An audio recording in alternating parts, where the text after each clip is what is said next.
On the 89th day of the Iran and United States standoff, an event on the night of May 27, 2026, reshaped every ongoing discussion surrounding diplomacy, ceasefire stability, and the operational behavior of the IRGC during negotiations. At 10:17 p.m. Eastern Time on May 27, 2026, Iran launched a ballistic missile toward Kuwait. This was not a drone strike, not a naval harassment operation, and not a covert nighttime action inside the Strait of Hormuz.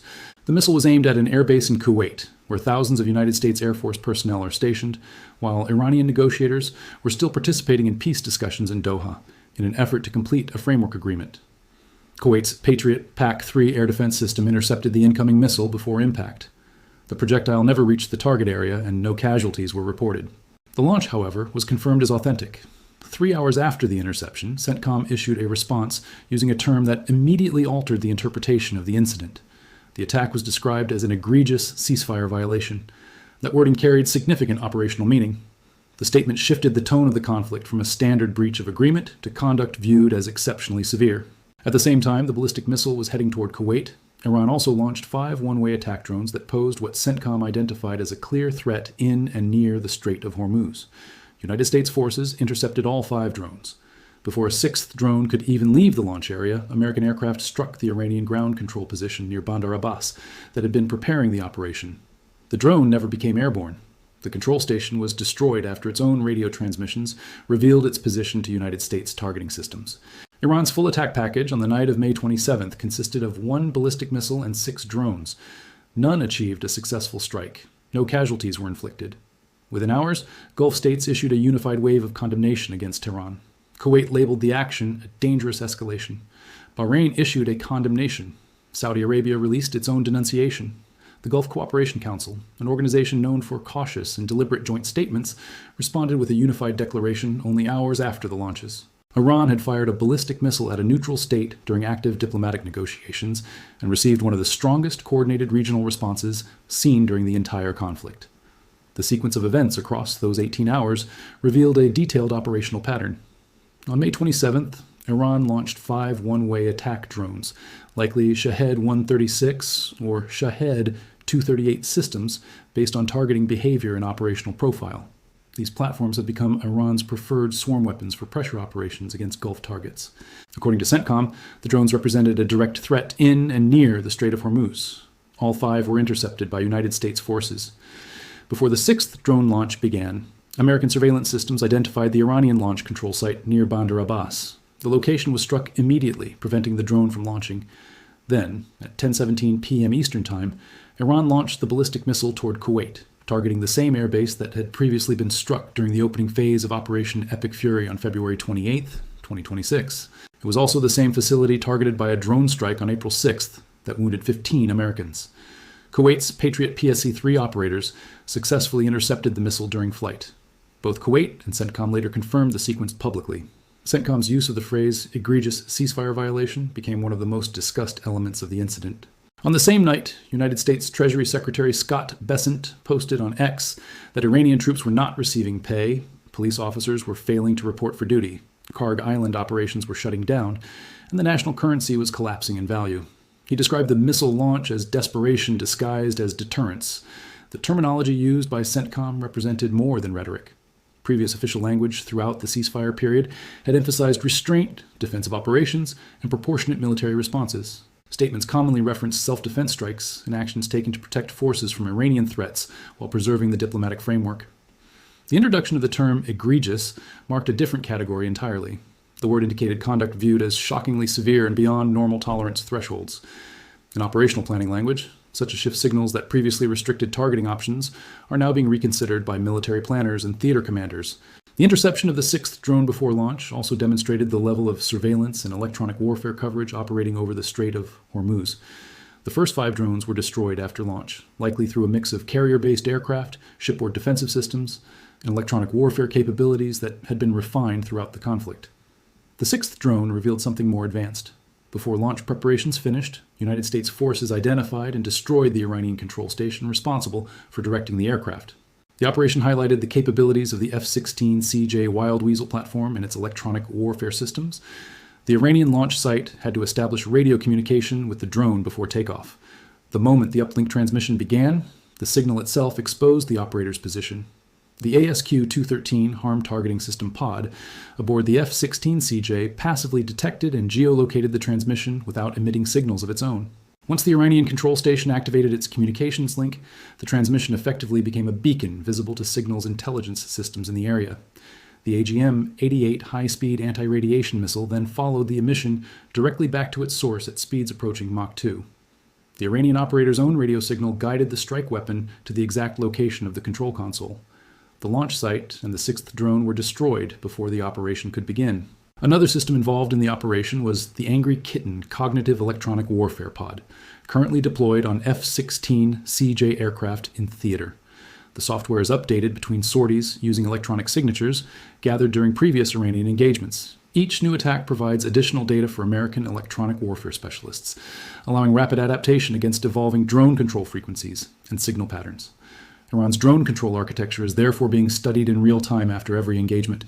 The updated systems are then prepared for the next operational cycle before the following sortie begins. The Patriot PAC-3 missile defense intercept over Kuwait became the most important single event of the night. The PAC-3 missile segment enhancement is optimized specifically for ballistic missile defense. Unlike earlier Patriot variants that detonated fragmentation warheads near incoming threats, the PAC-3 relies on direct collision. The interceptor physically strikes the ballistic missile at high speed, destroying both through kinetic force. Kuwait's Patriot batteries had remained on elevated alert since the beginning of the conflict. Regional radar coverage tracking Iranian missile activity provided advance warning that allowed operators to begin intercept procedures before the missile entered terminal phase flight. The successful intercept confirmed that despite 89 days of combat pressure degrading Iranian launch capacity, Tehran still retained the capability to launch ballistic missiles, requiring the highest level of defensive response. The missile was real. The threat was real. And the interception demonstrated that the defensive network functioned exactly as intended. Kuwait publicly identified Iran as responsible only hours after the strike attempt. For a government that had consistently avoided direct confrontation during the conflict, the public attribution represented a major diplomatic shift. Kuwait was now officially on record as having been targeted by Iran during active peace negotiations. Treasury Secretary Scott Bessent's statement later that night became one of the clearest public assessments offered by an American official regarding Iran's internal economic and institutional condition.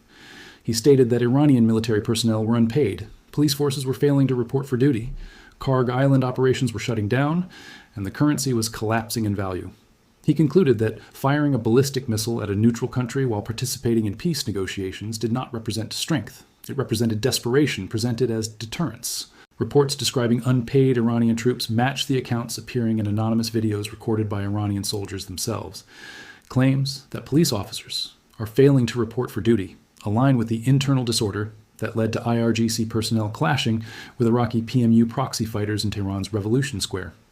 The shutdown at Karg Island also matches satellite imagery, showing a 71-kilometer oil slick created by storage overflow, a condition appearing as Iran struggles to export crude because the blockade has disrupted tanker loading operations. The collapse of the currency follows the economic impact of blockade losses estimated at $500 million per day across 89 uninterrupted days. These descriptions are not framed as political messaging for an American audience. They are presented as factual indicators of conditions inside Iran that place the IRGC ballistic missile launch into the context of institutional deterioration rather than institutional confidence. The diplomatic response from the Gulf Coalition carried major significance as well, although the pace of events partially obscured its importance. Kuwait publicly identified Iran as responsible almost immediately after the missile launch. Kuwait has historically maintained a cautious and complex relationship with Tehran and has generally avoided direct public confrontations. For Kuwait to officially state that Iran launched a ballistic missile attack during active ceasefire negotiations was not a routine diplomatic action. It was a formal declaration that Iran attacked the country while negotiations were still underway. Bahrain condemned the strike. Saudi Arabia issued its own condemnation. The Gulf Cooperation Council released a unified statement denouncing the attack. The GCC normally moves carefully when reaching collective positions because the member governments maintain different economic interests, security calculations, and political relationships with Iran. The fact that a joint condemnation emerged within only hours showed that the missile launch crossed a threshold severe enough to erase the hesitation that usually slows GCC consensus. With one ballistic missile fired at a neutral state during peace negotiations, Iran created the most unified Gulf coalition posture seen during the entire 89-day conflict. Countries that had previously maintained neutrality or cautious ambiguity shifted to open condemnation almost immediately. The intended strategic objective behind the missile launch was likely to project strength and increase leverage at the Doha negotiations. Instead, the launch removed much of the remaining diplomatic uncertainty among Gulf states that had served as one of the IRGC's final buffers against a fully hostile regional environment. Iranian commanders delivered to President Donald Trump and Secretary Marco Rubio a unified Gulf condemnation statement that American diplomacy itself had not been able to produce over months of pressure. It happened in one evening through the launch of one ballistic missile and 6 drones. Attention then turned to Brigadier General Sayed Majid Musavi, because understanding his institutional mindset explains why Iran launched ballistic missiles toward Kuwait during ceasefire discussions. Musavi assumed command of the IRGC Aerospace Force on June 14, 2025. He took over only 11 days after an Israeli airstrike killed his predecessor. The transition did not occur through a normal succession process. His predecessor was eliminated from the air, and that reality has shaped Musavi's leadership of Iran's missile forces, drone fleet, and surface-to-air missile network ever since June 14, 2025. For 11 months, he has watched the same cycle repeat. Diplomatic negotiations fail to shield IRGC assets. CENTCOM destroys mine-laying boats. Surface-to-air missile sites are struck. Drone launch control positions are eliminated before aircraft can even take off. Ceasefire arrangements have not stopped the continued erosion of IRGC operational capability. Musavi publicly described diplomacy on X as a pure loss. That conclusion reflects the perspective of a commander who has spent 11 months observing military assets deteriorate despite ongoing negotiations.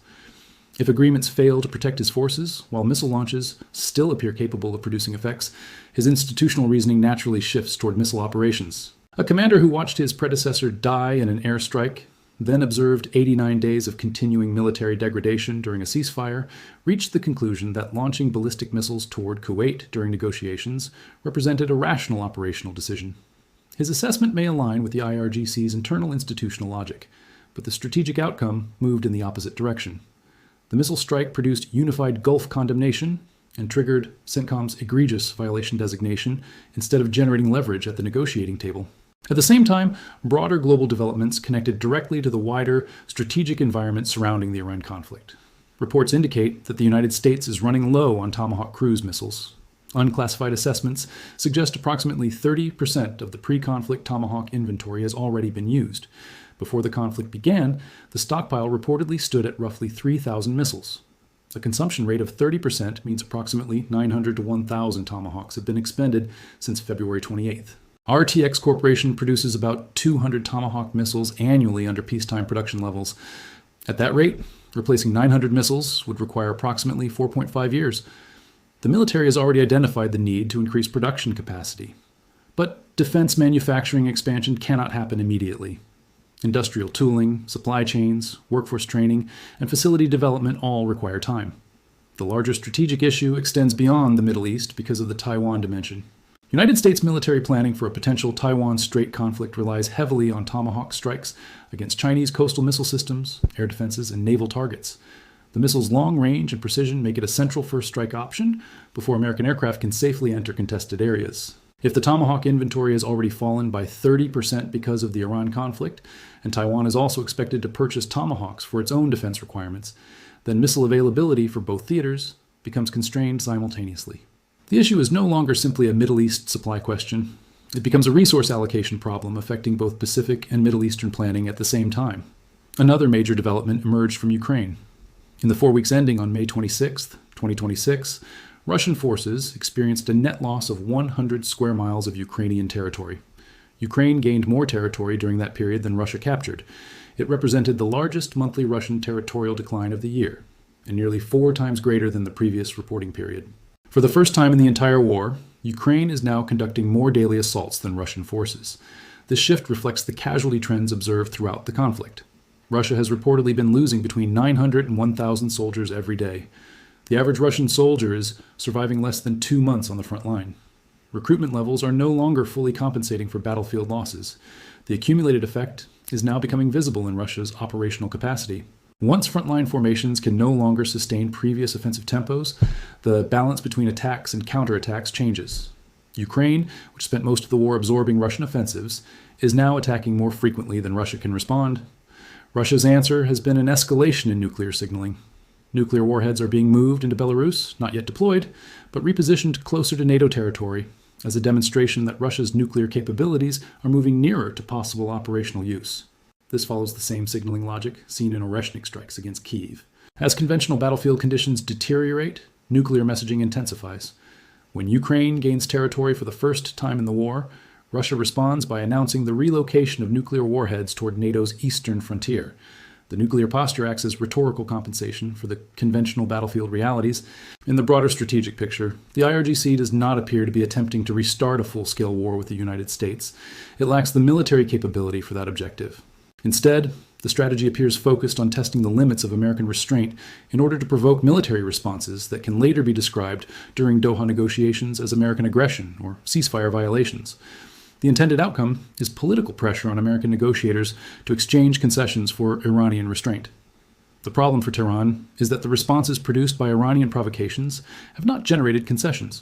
Instead, the results have included destroyed mine-laying boats, eliminated surface-to-air missile systems, destroyed ground control stations, intercepted drones, intercepted ballistic missiles, and increasingly severe language from CENTCOM, moving from ceasefire violation to egregious ceasefire violation.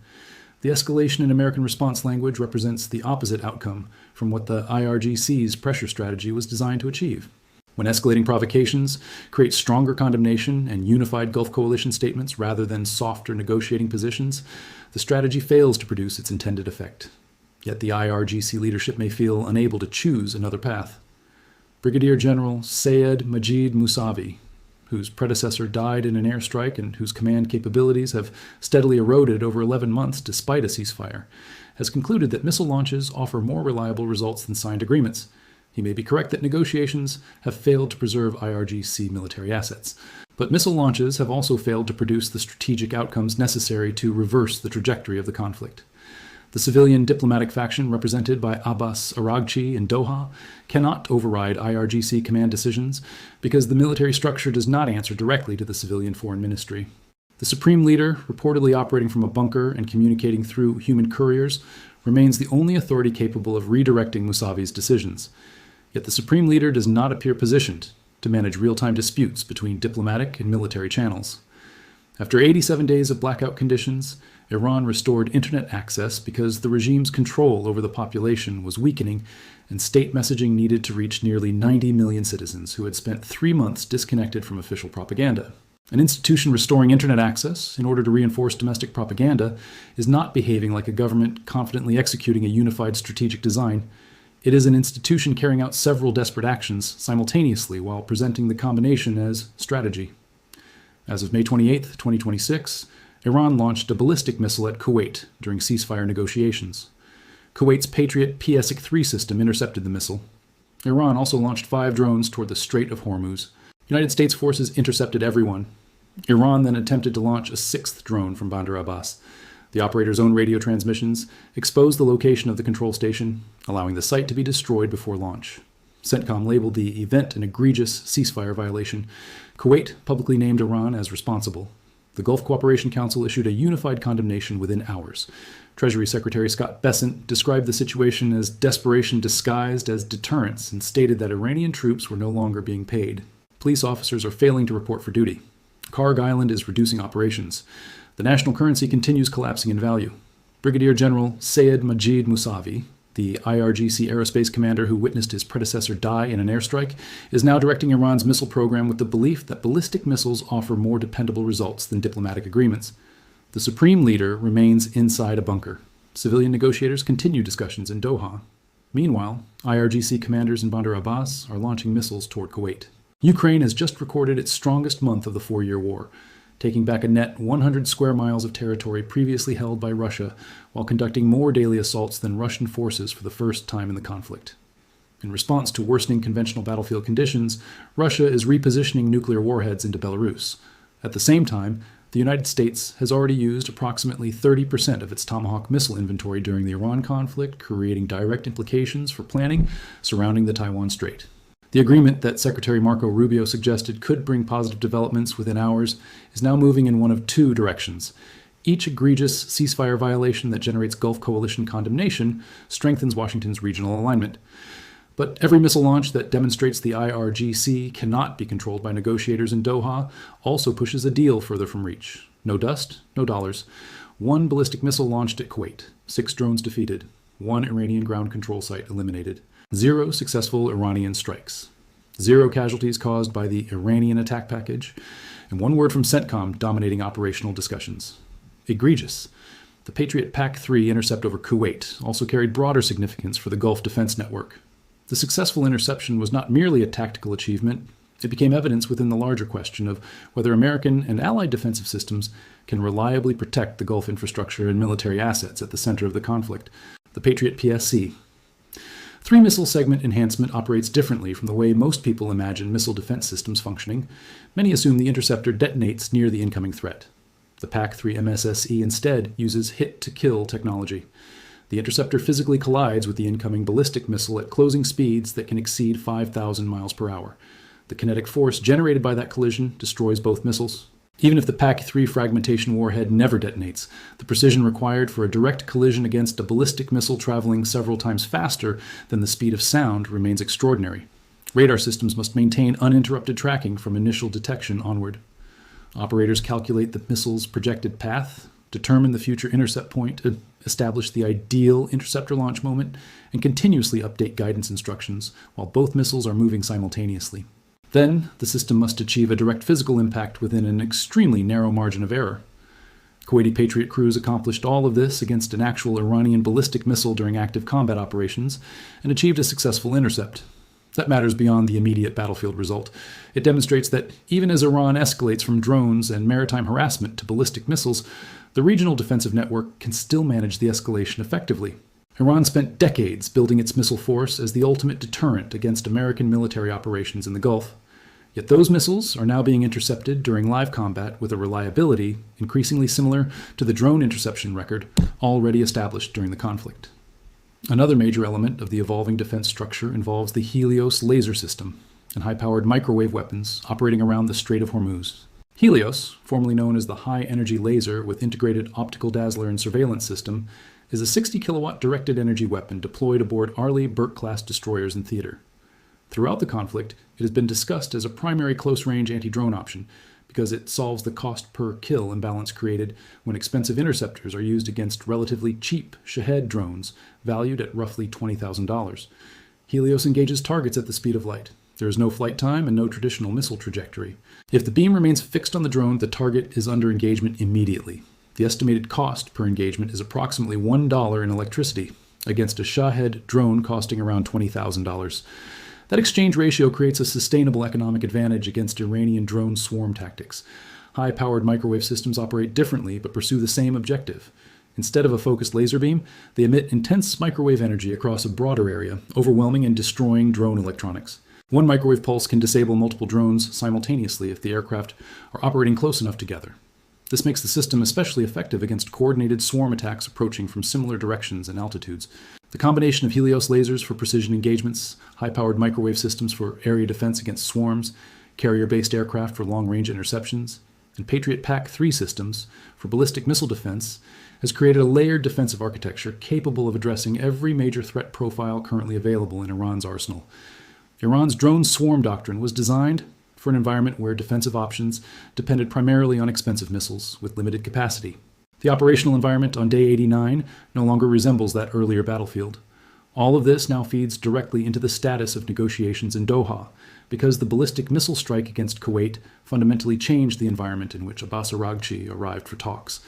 The proposed framework required Iran to demonstrate good faith through a sustained ceasefire during negotiations. Launching a ballistic missile at Kuwait during active discussions does not demonstrate good faith. It demonstrates the opposite.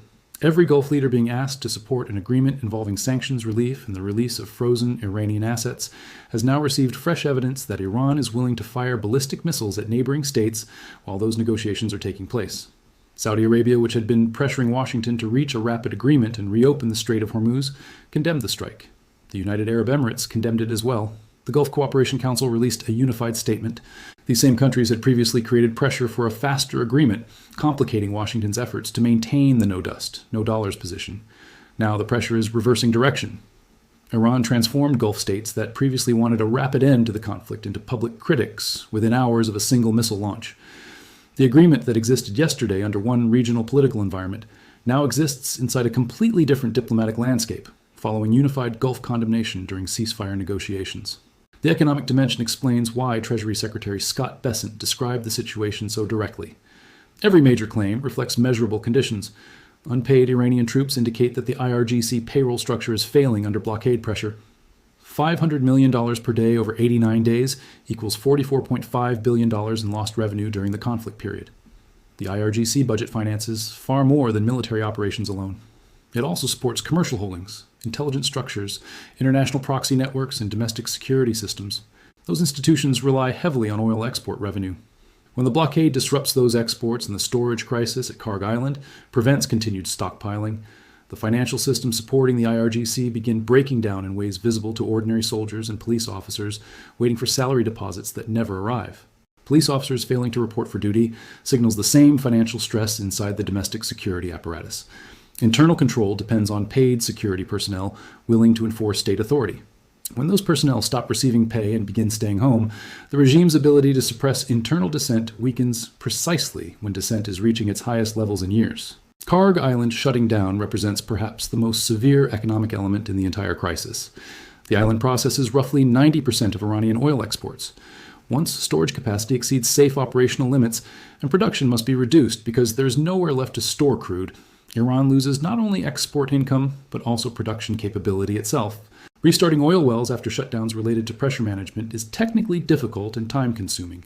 Every day, Karg Island operates below capacity, extends the economic damage timeline well beyond the date any future agreement might eventually be signed. The collapsing currency means the rail's purchasing power is eroding in real time. That directly affects the price of food, fuel, and daily necessities for 90 million Iranians whose economic lives depend on that currency. A government simultaneously confronting a currency collapse, payroll failures, domestic security breakdowns, and a storage capacity crisis, while its military leadership launches ballistic missiles at neutral countries during peace negotiations, is facing an extremely severe institutional crisis. The next 72 hours, therefore, become critical. 3 realistic scenarios now exist. The first possibility is that the egregious designation triggers a major American military response against Iranian assets beyond the self-defense strike framework that has guided operations since April 8th. A targeted strike against ballistic missile infrastructure near Bandar Abbas, or elsewhere in southern Iran, would demonstrate that the egregious label carries operational consequences, rather than symbolic meaning alone. Such an outcome would further weaken Iran's military position, while increasing Tehran's urgency for economic relief, potentially accelerating negotiations on American terms, if the IRGC recalculates after experiencing the consequences of the designation. The second possibility is that negotiations accelerate rather than collapse because of the Kuwait strike. Unified Gulf condemnation has strengthened Washington's regional position. If Iran's civilian diplomatic faction can convince the supreme leaders' network that the IRGC military approach is destroying Iran's remaining diplomatic support rather than generating leverage, internal pressure may increase for acceptance of the uranium commitments required under the no dust, no dollars framework. An institution watching its last diplomatic partners publicly condemn its actions may become more willing to accept concessions that end the condemnations.